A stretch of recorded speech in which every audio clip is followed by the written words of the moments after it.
We're gearing up to watch the Boomers at the FIBA World Cup, but do not forget about the next generation. And this man is leading the pack, Tyrese Proctor. It's a pleasure to have some time with you. And I want to go back to the Boomers because this time last year you were with the team, World Cup qualifiers, Asia Cup as well. How do you look back on that experience now with those teams and some of the guys that are going to be at the World Cup? Yeah, it was a great experience. Going over to Indonesia, playing with a lot of the guys that we see in the Boomers today, and just getting a feel for Australian basketball. This time last year, like you said, was over there in Indonesia, and then in Melbourne for a training camp with guys like Delhi, Jack White.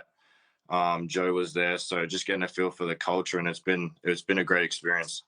And I can't help but now chat to you and watch you play last season at Duke. And I think about the future, and I'm watching Josh Giddey in the warm-up games now. I know you're close with Dyson Daniels. Do you allow yourself to think about the future of the Boomers and that guard crew that is coming through, because it is seriously talented?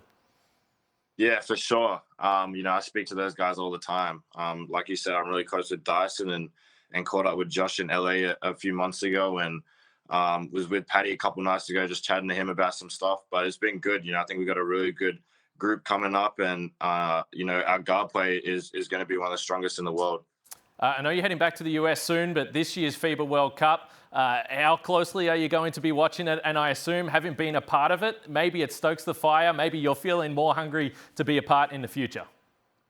Yeah, for sure. No, I'm definitely going to be watching every game and analysing all the games. Should be a good tournament, and I can't wait to watch it. So I want to go again to the conversation I had with you a year ago, and I asked you why you were going to college, because we see players now go in Next Stars, perhaps G League Ignite like Dyson Daniels, and you said a walk around campus was enough to get you excited, the atmosphere and the possibility of playing in front of those crazy Duke fans.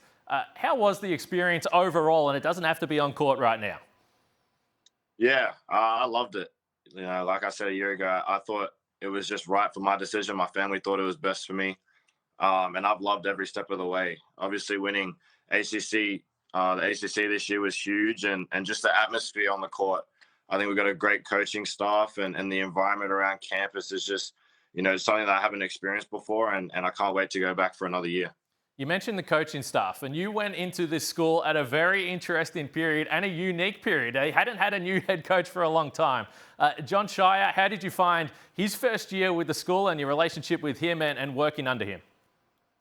Yeah, Coach Shire's been great. Obviously, it's a big step taking, first coach, especially after Coach K was there, and I thought he did an amazing job. And just our connection on and off the court has been huge. Obviously leading the guys and being a point guard, I got to be really close to coach. And I think it started with the recruitment and, just the relationship that we built. I think it's going to go a long way, and he's going to have such a great year this year. So I know that you went in and you had high expectations on yourself, and there is external expectations of what people hope for you in the future. You had a major role with this team, around 30 minutes per game, almost every night starter. How did you assess the way that you were able to ease into it and take the burden that you did? Yeah, I think I just had to get used to it. Obviously, struggling at the start and taking a little bit of time to adjust and whatnot. But I think once I got, into this point guard position and sort of took over the team, it was good for our team and good for me. I think, it's just a lot more reps. Once you get more reps and just get used to the college system, it becomes a lot easier. And I think just with our core group coming back, we're gonna have big expectations going into this year.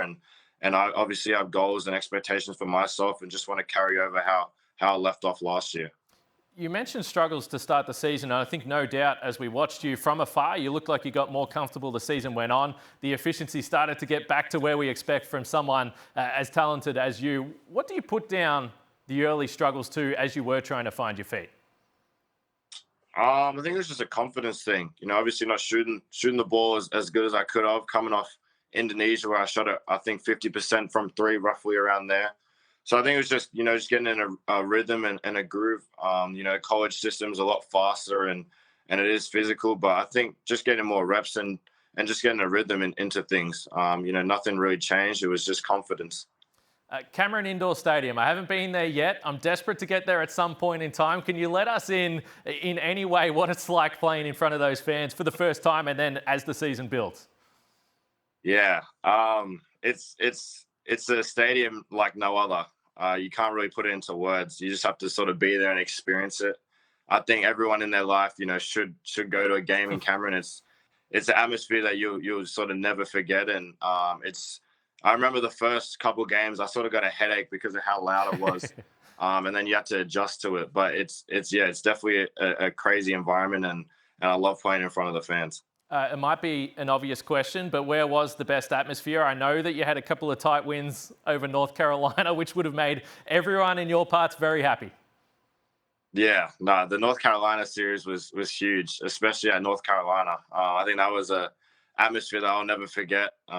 Sold out, and yeah, every game at Cameron's going to be sold out and energetic and loud. Some friendly feedback, I'm sure you got from the North Carolina fans as you were playing there as well. This year's NBA draft, so two of your teammates, Derek Lively, Dariq Whitehead, were drafted. Where did you watch the draft, and how was that feeling seeing two of the guys you played with all season get their names called?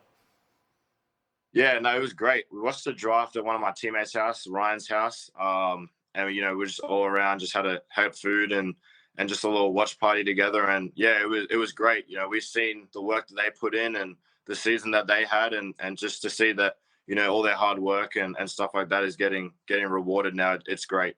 And there has to be a little part of you that is watching those guys go up there on the stage and thinking about possibly the future.